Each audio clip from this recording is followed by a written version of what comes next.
Well, what's poppin', and welcome back to another episode of Fletcher the Fisherman, guys. Today, it is super hot, just brutally hot. We are entering August, the dog days of summer are upon us, and the bass fishing is starting to slow down quite a bit, but the fish are still very catchable, and that is kind of the point of today's video, is to kind of just go over what I do on a day-to-day basis when the fishing gets super tough during the summer. And what I have behind me is a nice little lake. I fished it quite a bit, and there's some really quality bass in here, but right now they are hunkering down deep. They're getting tied up to cover, and they're really not wanting to do much. They're not really active, they're not really hungry, and they're super finicky, but they're very catchable if you know what you're doing. You just gotta have on the right stuff, fishing the right way, and you'll be able to lock onto the fish and catch yourself a nice boatload, hopefully. So my game plan today is to show y'all exactly how I'm gonna pick apart this lake behind me and really hone in on the fish to hopefully catch me a nice bag of mondos. So let's go ahead and head over to the boat right here, get rigged up, and explain to y'all exactly how I plan to tackle these fish today. Let's see, what do I have on this rod? Oh, perfect. I already got a jig rigged up on this one, so that is good to go. What else do I need? Here we go. Get my cranking rod right here. We're gonna go ahead and switch out this square bill because these fish are gonna be hanging out a little bit deeper. This lake behind me right here, guys, is probably only about like 11 feet at the deepest. It's pretty much flat all the way across. It's a man-made lake. There isn't much contour to the bottom, so it doesn't get super deep, but the fish will definitely be hanging out in the deepest areas of the pond. So what I'm gonna be doing is grabbing a medium diving crankbait, one that's just gonna run the bottom of this thing. These little guys right here probably go anywhere between 8 to 10 feet, just depending on your rod, your line, and a few other factors, especially in this little lake because it's primarily a shad fishery. There's a ton of little bluegill right here, which is also a thing to note, but the primary forage, without a doubt, is the shad in this pond. So let's go ahead and get this rigged up. This should be a perfect little shad imitation. Got that all nice and rigged up, but I actually took one more glance at the jig that I have on, and I'm gonna change it, and I'm gonna tell y'all why really quick. If y'all can tell, the color of this water is really stained right now. It's really green. So what that means is this all natural green looking jig right here is just gonna blend really well into the water, which I don't want to be the case. I wanted to have some contrast. I wanted to stand out. I want these fish to be able to find this thing. So I'm gonna switch over to a different color. Let me crack into my jig box right here and show y'all what I'm gonna take out. Let's see, this little black and blue jig right here. This thing's gonna be money in this little lake. I definitely think we shouldn't have a problem with getting these fish to munch this thing. And also, if I'm struggling to get a bite on this, I might even switch over to one of these big old creature baits that I have right here. These are really big presentations. They're gonna be easy for these fish to find in this stained water. It's got the nice black and blue dark contrast. So I'll probably put this on at some point as well. But for now, let's get this jig rigged up, and no jig would be complete without a little trailer. So let's crack into these bad boys and find us one to go on here. This one should do the trick. Looks like this thing is ready to action. So let's put that on there, and I think we are ready to hit the water. Let's hit it. Time to get after these fish. Coming up on our first spot right here, there's a giant thing of structure out here. I think it's like a bunch of trees or something like that. It's kind of hard to tell what it is. When the water's really clear, you can kind of see it, but it usually holds some good fish. Fire this thing over this thing a few times, and if I don't get anything on the crank from bumping all this structure, I'm gonna throw that jig in there and I should pick something up. There we go. First fish of the day. Finally got one. Oh, it's a nice one. It's a nice one. It's probably a solid like 3-pounder. Oh yeah. Oh yeah. Oh, that's a really good one, guys. That's a really good one. That thing, that's more than 3. I think that one's more than 3. Oh yes. Oh yes, that is a chunk. Stay down, bud. Stay down. Stay down. Stay down. Stay down. I definitely want to take my time with this one. I really didn't think it was a fish at first. It just kind of hit kind of late to the next to the boat. Oh, come here. Come here.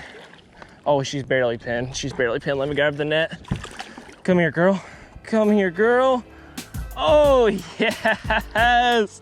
That's what I'm talking about, guys. That is a great fish right there. Fat, healthy summer bass. She's probably about 4 pounds if I had to guess. Let's go ahead and get this thing out of here and put her on the scale. Cannot complain when the first fish of the day looks like this. I'm hoping this trend continues. That is a beautiful, healthy bass. Let's throw this big girl on the scale and see what she weighs. Ooh, right at 314. I don't know if y'all can see that or not, but she weighs 314 almost a 4-pounder, and she is ready to get back in, flopping around and doing all kinds of stuff on me. Oh yes, let's go. Nothing gets me fired up like catching a really great fish to start the day. This girl's ready to go back down. Let's see if she'll kick off for me. And off she goes. That's what I'm talking about, guys. So the way I hooked that fish right there was just running this big old crankbait over this deep structure and bouncing it off whatever it can bounce off, hoping that it doesn't get snagged. All the structure down there is pretty solid. I don't snag on this one in particular too much. I definitely do every now and then, but just those really hard bounce offs, those hard deflections can trigger those fish to bite.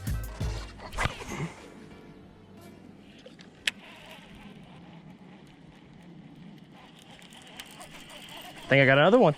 Yep, we got a fish. Oh, fish number 2 off the deep structure right there. I've taken quite a few casts. It finally... Oh no, he came off. No. Oh, that's frustrating because especially since I took like 20, 30 casts across this and he finally bit. I should have played with him a little bit more. I was just kind of cranking him in just because I was used to that 4-pounder and, you know, just don't get as excited for a 2-pounder as a 4-pounder, and just took my time a little bit more with the big guy. Should have done the same for him. I worked the spot with the crankbait quite a bit. I'm gonna go ahead and switch over to that jig, see if I can't pick up some of the fish that are on this thing that are just a little bit more finicky and don't want to go after that moving bait. Zinger. I'm gonna find us a fish.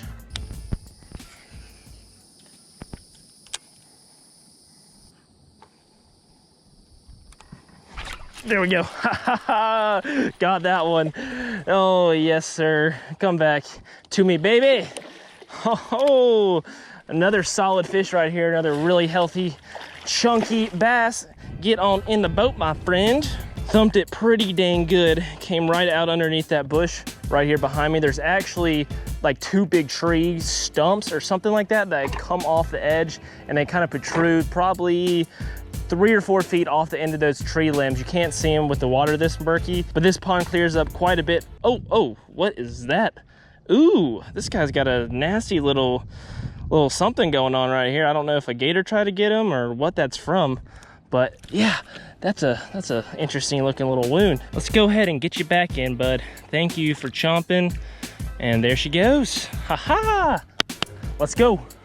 Well, I fished it pretty thoroughly, had 3 little bites on there, got 2 out of those 3 fish. That's pretty good for the first spot. We're gonna go ahead and move on to our second location, which is right up this way. Time to sling this crankbait back out there on spot number 2. This spot is very similar to that spot we were just at. It's a spot in this pond where it's pretty dang deep with a big pile of just debris on it. Oh, just got hammered. Oh, is he coming back? Is he coming back? Oh, dang. Well, I just got hammered, but what I was saying is it's a big spot of debris right in this deep area. There's a bunch of fish stacked up on it. The debris in particular on this one spot is a bunch of concrete pipes that someone put in here at some point. So the fish are hunkered up against those and inside of those. So it's just coming across this thing from multiple angles, bumping off those pipes in just the right way to hopefully trigger a bite. If you cast across deep structure a few times and you don't get any bites, I would keep casting for a while. Try to hit it from a variety of different angles and have that crankbait bounce off it as many weird ways as possible. You never know which bounce is gonna trigger that bite. It could be any single one of them. Oh, I don't know, that could have been, I think it was just like grabbing something right there. I don't think that was a fish. I just usually keep my distance off of whatever I'm casting onto and just kind of make a big circle around it, trying to cast over it as many directions as I possibly can. And I've found that just sometimes the fish want it from a certain angle. You would think it wouldn't matter that much at what angle the bait comes over, but honestly, I've like come to an area, like after taking multiple casts over the same piece of structure, and I get to like one specific angle and I'll pick off like 2 or 3 fish from that one spot. I made a full circle around that thing and didn't have any luck outside of that one little smackaroo that I had, but we're gonna go ahead and move on to spot number 3, which is right up this way.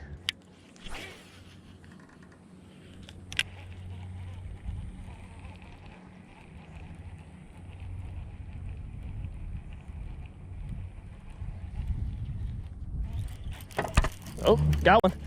Got one. Oh, tugging pretty good. Tugging pretty good. Oh yeah, that's a good fish, guys. That is another solid, healthy, meaty summer bass. Come here, bud. Oh, not done yet. Come here, bud. Oh yeah. Oh yes. Get on in here, bud. And there she goes. Right in the boat. Let me get a hand on you, big beautiful. Get that hook right out of you. There it goes. Ha-ha. Fish number 3, probably a high 2. I don't think she's quite 3 pounds, but that is a very, very healthy fish. I mean, she hammered that thing, guys. What I did right there, though, was I cast it across that thing a few times, that big piece of structure, and I was reeling pretty fast the first few times, and I didn't really have much luck. So I tried to slow it down that last cast, and first time I slowed it down, this nice little chunk hammered it, so I cannot complain. Let's just keep it moving, man. The fish are chomping. Just vibing. And she's off. Let's go. So some of you pond and bank anglers are probably wondering at this point, how do you apply what I'm teaching today to your own circumstance? Because obviously you don't have a boat, you don't have electronics, there's no way for you to come out to a pond and find that stuff that way.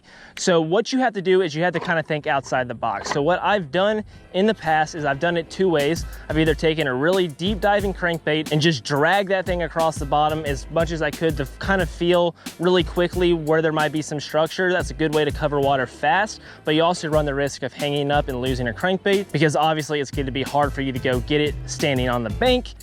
And the second way I go about it is taking something like a heavy jig or a big heavy bullet weight, or even I've gone as far as taking like a 2-ounce weight and just tying that sucker straight onto my line with no hook or anything and just slowly dragging it across the bottom, feeling for every little inch what is different than the typical bottom. So if you have sand and mud on the bottom, if you're feeling something hard, it could be stone, it could be trees, it could be anything. But just looking for all those little nuances can go a really far way. There could be even just a tiny little rock, literally this size, just a tiny little rock, just a single one, and that'll be just enough something for a fish to hold up against. So even the small things are worth taking note of, especially if it's a pond you fish a lot, and you can really figure out all the little nuances about the whole thing. That's definitely a good way to do it. And then obviously for the big structure, you're gonna feel it. It's going to be really distinctive. It's a big tree. If it's a big pile of rocks, you're gonna feel every bit of that when you drag across it. So those are 2 ways that are really good at finding deep structure if you don't have a graph or anything to search for it. But that seems to be it for this spot. Let's go ahead and move on to spot number 4. Spot number 4, here goes nothing. Gonna start out with the jig this time. Just gonna mix it up. There's one. Oh yeah, buddy. First cast right off this thing. Oh yeah, it's a nice one. Oh, it's another nice one. Oh yes. What did I tell you guys? We're gonna stick some nice fish today. That's a really pretty one too. He's feisty. He crushed that thing too. Oh my gosh. Like when I say that he absolutely hammered that thing, I mean it, man. Oh yes, that's the second best, or maybe even the best fish of the day. Sheesh. Come here, buddy. Oh yes, sir. That's another 3-pounder all day. He's got something in his stomach. He probably ate a nice little meal recently. Man, that thing was stuck in there. Finally popped it out. I'm really hoping this isn't the only fish that comes off that thing. It almost looks like he's spawning. I know he isn't because it's August, but like literally his tail's all bloodied up. That's interesting. Not sure why it's like that, but that is a solid bass. Time to let this future Karen go. Oh yeah, solid 3-pounder all day. She's just nibbling on my finger right here, just vibing. Are you gonna go, or are you just gonna munch? All right, come on, let go. There she goes. Let's flip this thing back in here. This is a super big piece of structure, so there's probably gonna be a few more fish on this thing. Let's see if we can't give him a bite. Oh, I don't know if y'all saw that. Oh no, she dropped it. I don't know if y'all saw that thump. Y'all probably could have saw that on the GoPro. I mean, my rod tip just went doink, hammered it. I don't know how I didn't get a hook in that sucker.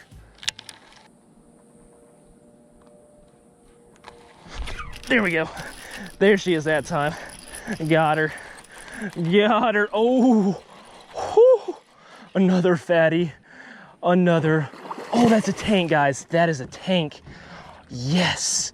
That one's got to be 4. That one's got to be 4. I think this, oh yeah, this has got to be the best fish of the day. Come here. Oh, no, no, no. Do not jump on me. do not jump on me, and I don't want to go over the structure, so let me motor myself over this way. Oh, yeah. Yeah. Oh, that is something else, guys. These big girls are munching right now. Not quite as big as what I thought, but she's 3 all day. I'm gonna pop this sucker out. She was pinned like insanely good. Let's throw her on the scale for the heck of it, see what she weighs. I'm saying like 3.5. 3.5 on the dot, 3.8. Let's, oh God, I have butterfingers today.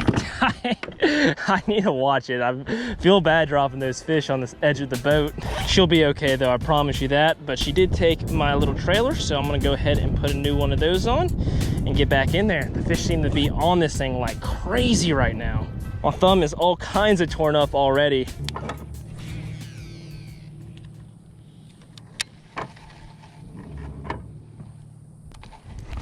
There it is.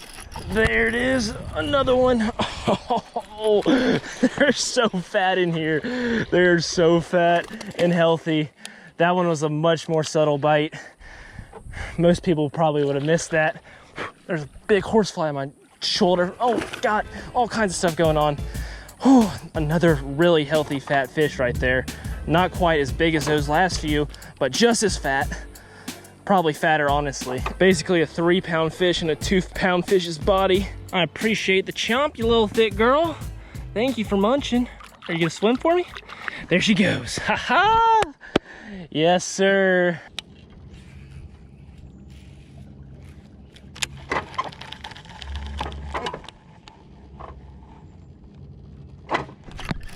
Oh, nice.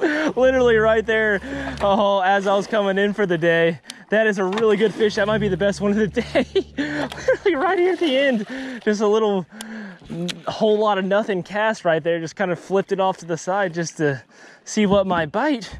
And we got ourselves like a 4-pounder, high 3 at least. Take a look at that. This guy's probably waiting for these little bluegill right here to come out and munch on them. If y'all can see these guys in the water, there's a bunch of little bluegill beds. I've seen a ton of bluegill spawning recently, which is pretty cool. So this guy was just waiting for a little snack right up underneath that tree, and I guess my jig looked enough like a bluegill for him to munch down on it. Thanks for munching, bud. There she goes. And that about wraps up today's video. Hopefully you learned something, and if you didn't, hopefully you at least enjoyed all the epic fish catches. Caught a lot of really solid like 3 and 4 pounders today, so that's always a lot of fun. And if you haven't already, go ahead and drop a like and subscribe, and while you're at it, go ahead and hit that little bell notification too. And as always, bassing is a passion. Peace.